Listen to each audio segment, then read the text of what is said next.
ಬಿಜೆಪಿಯಿಂದ ಉಚ್ಚಾಟನೆಯಾಗಿ 2 ದಿನ ಸೈಲೆಂಟ್ ಆಗಿದ್ದ ಯತ್ನಾಳ್ ಮತ್ತೆ ಸಿಡಿದೆದ್ದಿದ್ದಾರೆ.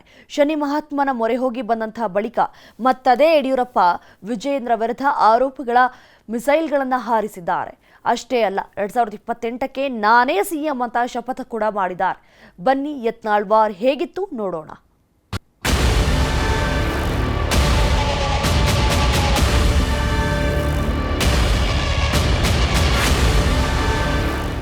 ಏಟು ಎದಿರೇಟು, ಹೋರಾಟ ಪ್ರತೀಕಾರ, ಜಿದ್ದು ಶಪಥ. ಸದ್ಯ ರಾಜ್ಯ ರಾಜಕಾರಣದಲ್ಲಿನ ಟ್ರೆಂಡ್ ವರ್ಡ್ಸ್ ಇವು. ಈ ಪದಗಳು ಕೇವಲ ಒಂದು ಪಕ್ಷಕ್ಕೆ ಮಾತ್ರ ಸೀಮಿತವಾಗಿಲ್ಲ. ಕಾಂಗ್ರೆಸ್ ಬಿಜೆಪಿ ಎರಡೂ ಪಕ್ಷದ ನಾಯಕರಿಗೆ ಭಿನ್ನ ಮತದ ಬೆಂಕಿ ಹೋದಲ್ಲಿ ಬಂದಲ್ಲಿ ಕಾಡುತ್ತಿದೆ. ಅದರಲ್ಲೂ ಬಿಜೆಪಿಯಲ್ಲಿನ ಬೇಗುದಿ ಕ್ಷಣ ಕ್ಷಣಕ್ಕೂ ಹೊಸ ಹೊಸ ಸ್ವರೂಪ, ಟ್ವಿಸ್ಟ್ ಟರ್ನ್ ಪಡೀತಿದೆ. ಉಚ್ಚಾಟನೆ ಬಳಿಕ ಮೌನ ಮುರಿದ ಯತ್ನಾಳ್.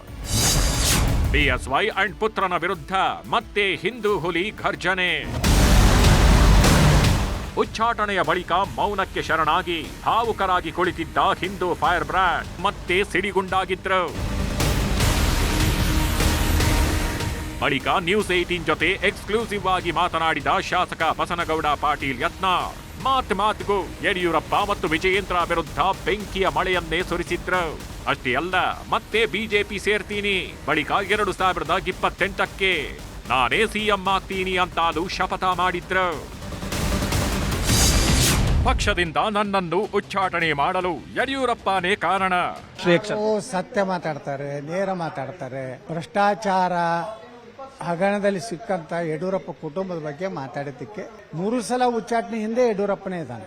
ಯಡಿಯೂರಪ್ಪನ ಕಾರಣ. ಯಡಿಯೂರಪ್ಪನ ಪರವಾಗಿ ಮಾತಾಡಿದಕ್ಕೂ ಉಚ್ಚಾಟನೆ ಇದೆ, ಯಡಿಯೂರಪ್ಪನ ವಿರುದ್ಧವಾಗಿನೂ ಉಚ್ಚಾಟನೆ ಇದೆ. ಜನರೇ ನನಗೆ ಹೈಕಮಾಂಡ್, ಅವರು ಹೇಳಿದಂತೆ ಕೇಳ್ತೀನಿ. ಈಗ ನಾ ಎಕ್ದಮ್ ಫ್ರೀ ಇದೀನಿ, ಫ್ರೀ ಬರ್ಡ್. ನನಗೆ ಯಾರೇನು ಹೈಕಮಾಂಡ್ ಇಲ್ಲ, ನನಗೆ ಜನರೇ ಹೈಕಮಾಂಡು, ಹಿಂದೂಗಳೇ ಹೈಕಮಾಂಡು. ಅವ್ರು ಏನ್ ಹೇಳ್ತಾರೆ ಹಂಗೆ ಮಾಡ್ತೇನೆ. ಅಶೋಕ್ ರಾಮುಲು ಬೊಮ್ಮಾಯಿಗೂ ಅವರು ಗೌರವ ಕೊಡಲಿಲ್ಲ. ರಾಘವೇಂದ್ರ ಬಿಟ್ಟರೆ ಯಾರು ವಿಜಯೇಂದ್ರನ ಅಧ್ಯಕ್ಷತೆಗೆ ಒಪ್ಪಿಗೆ ಇಲ್ಲ. ಅವ್ರೆಲ್ಲರಿಗೂ ಬೇಸರಿದೆ. ಅವನ ದುರಂಕಾರ, ಅವನ ಒಂದು ಸ್ಟೈಲ್ ಆಫ್ ವರ್ಕಿಂಗು, ಅಲ್ಲಿಂದ ಅವನ ಹಿಂದಿರುವಂತ ಒಂದು ಲೋಫರ್ಸ್ ಗ್ಯಾಂಗು ಅಂಥವ್ನು ತೊಗೊಂಡು ಪದಾಧಿಕಾರಿ ಮಾಡಿಕೊಂಡು ಏನೇನೇನೋ ನಡೆಸಿದ್ದಾನೆ. ಅದಕ್ಕೆ ಯಾರೂ ಸಮಾಧಾನ ಇಲ್ಲ. ಹಿರಿಯ ನಮ್ಮ ಪಕ್ಷದ ನಾಯಕರಿದ್ದಾರೆ, ಅವ್ರು ಯಾರಿಗೂ ಗೌರವ ಇಲ್ಲ. ಶ್ರೀರಾಮುಲು ಪಾಪ ಒಬ್ಬ ವಾಲ್ಮೀಕಿ ಜನಾಂಗದ ಒಬ್ಬ ಹಿರಿಯ ನಾಯಕ ನಮ್ಮ ಪಕ್ಷದಲ್ಲಿ, ಅವ್ರ ಬಗ್ಗೆ ಅಪಮಾನ ಮಾಡುವಂಥದ್ದು, ಬೊಮ್ಮಾಯಿಗೆ ಅಪಮಾನ ಮಾಡುವಂಥದ್ದು, ಎಲ್ಲರೂ ನೋವಿದೆ. ಆರ್ ಅಶೋಕ್ಗೆ ನೋವಿದೆ. ನೀವು ನೋಡಿದ್ರಲ್ಲ, ಆರ್ ಅಶೋಕರು ಸಹಿತ ಮನೆಯ ಅಧಿವೇಶನದಲ್ಲಿ ಹೆಚ್ಚು ಜೊತೆಗೆ ಸರಸ ಸಲಾಪ ಮಾಡಲೇ ಇಲ್ಲ. ಗೌರವಯುತವಾಗಿ ಮತ್ತೆ ಬಿಜೆಪಿಗೆ ವಾಪಸ್ ಬರ್ತೀನಿ. ಯತ್ನಾಳನ ಒಂದು ತ್ಯಾಗ ಅಥವಾ ಯತ್ನಾಳನ ಒಂದು ಬಲಿ ತಗೊಂಡು ನಾಳೆ ವಿಜಯೇಂದ್ರ ಬಲಿ ತಗೋಬೇಕನ್ನೋಂಥ ಅದು ಏನಾದರೂ ಚಿಂತನೆ ಹೈಕಮಾಂಡ್ಗಿದ್ರೆ ನೋಡಿ, ನನ್ನ ಬಿಜೆಪಿ ತಗೊಂಡೇ ತಗೋತಾರೆ. ಇವ್ರೇನು ಲಗ ಹೊಡಿಲಿ. ಇನ್ನೊಂದು ಚೇಲಾಗಳದಾರೆ ವಿಜಯೇಂದ್ರಂದು, ಎಲ್ಲ ಜಿಲ್ಲೆಯೊಳಗೆ ಒಂದೊಂದು ಸ್ಟೇಟ್ಮೆಂಟ್ ಕೊಡಿಸ್ತಾ ಇದ್ದಾರೆ. ಅವ್ರಿಗೆ ಎಲ್ಲರಿಗೂ ಎಚ್ಚರಿಕೆ ಕೊಡ್ತೀನಿ, ವಾಪಸ್ ನಾ ಬಿಜೆಪಿಗೆ ಬರ್ತೀನಿ, ಗೌರವಯುತವಾಗಿ ಬರ್ತೀನಿ, ವಿತ್ ಪವರ್ ಬರ್ತೀನಿ. ಅವಾಗ ನೀವು ಏನು ಹಾರಾಡಿರಲ್ಲ, ಈಗೇನು ಹಾರಾಡ್ತೀರಿ, ಎಷ್ಟು ಹಾರಾಡ್ತೀರಿ ಹಾರಾಡ್ರಿ. ಅವ್ರಿಗೆಲ್ಲರಿಗೂ ಎಲ್ಲಿ ಇಡ್ಬೇಕು ಅಲ್ಲಿ ಇಡ್ತೇನೆ. ಮತ್ತೆ ಈಗ 2 ಸಲ ಉಚ್ಚಾಟನೆ ಮಾಡಿ ಯಾಕೆ ತಗೊಂಡ್ರಿ ಬಿಜೆಪಿ ಅವರು? ನಾನು ಹೋಗಿ ಯಾರಿಗೂ ಕೈ ಕಾಲು ಹಿಡಿದಿದ್ದಿಲ್ಲ. ಯುಗಾದಿಯಿಂದ ಆರಂಭ, ವಿಜಯದಶಮಿಗೆ ನಿರ್ಣಯ ಘೋಷಣೆ.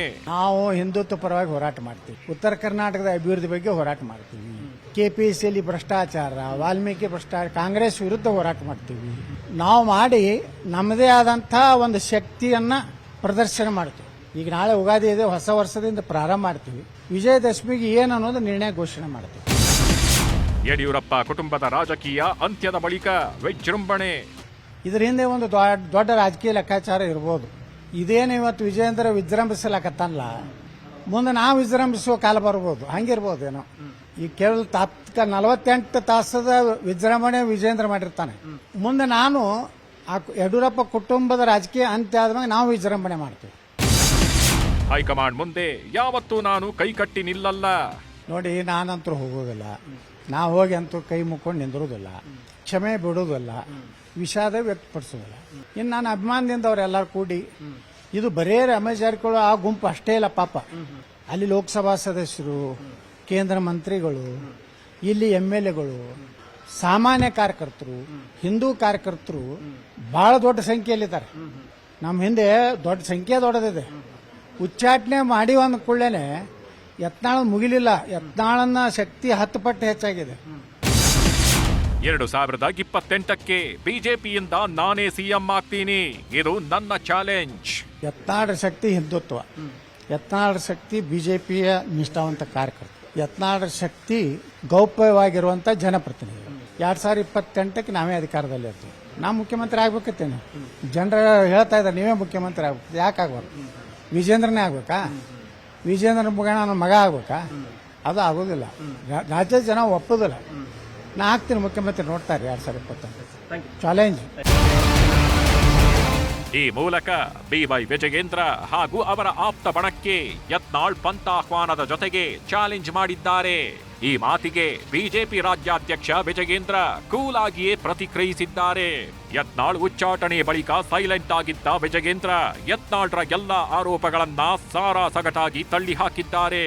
ಅಲ್ಲದೆ ನಾನು ಯತ್ನಾಳ್ ಉಚ್ಚಾಟನೆಯನ್ನ ಸಂಭ್ರಮಿಸಿದ್ರೆ ನಾನು ನಾಲಾಯಕ್ ಅಧ್ಯಕ್ಷನಾಗ್ತೀನಿ ಅನ್ನೋ ಸೂಕ್ಷ್ಮ ಮಾತುಗಳಿಂದ ಟಾಂಗ್ ಕೊಟ್ಟಿದ್ದಾರೆ. ಸತ್ಯ ಮಾತಾಡ್ತಾರೆ, ನೇರ ಮಾತಾಡ್ತಾರೆ. ಭ್ರಷ್ಟಾಚಾರ ಹಗರಣದಲ್ಲಿ ಸಿಕ್ಕಂತ ಯಡಿಯೂರಪ್ಪ ಕುಟುಂಬದ ಬಗ್ಗೆ ಮಾತಾಡಿದ್ದಕ್ಕೆ 3 ಸಲ ಉಚ್ಚಾಟನೆ ಹಿಂದೆ ಯಡಿಯೂರಪ್ಪನೇ ಇದ್ದಾನೆ. ಯಡಿಯೂರಪ್ಪನೇ ಕಾರಣ.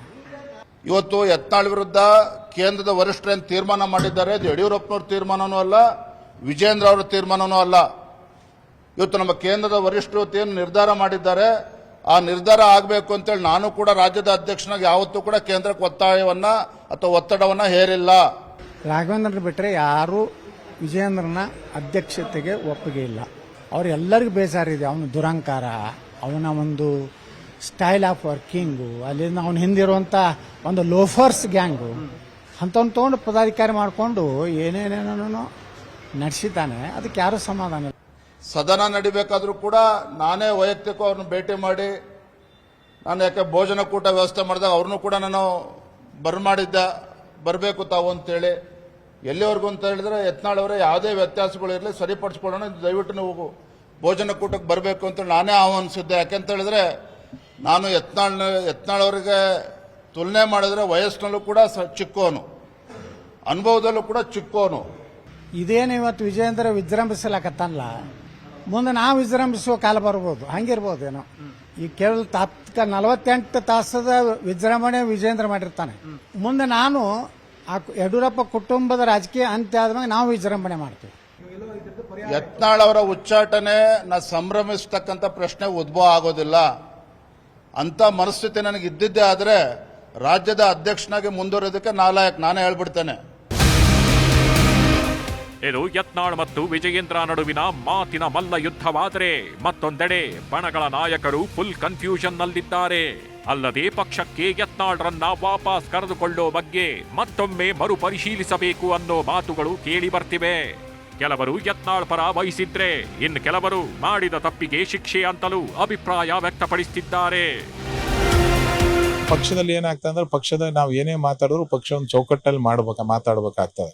ಪಕ್ಷದ ಚೌಕಟ್ಟು ಬಿಟ್ಟು ಮಾತಾಡಿದಾಗ ಇಂಥವೆಲ್ಲ ನಮ್ಗೆ ಸಮಸ್ಯೆ ಎದುರಾಗಂತದ್ದಾಗ್ತದೆ. ಅದಕ್ಕೆ ಆದಂತಹ ಶಿಸ್ತು ಸಮಿತಿ ಇದೆ, ಹೈಕಮಾಂಡ್ ಇದೆ.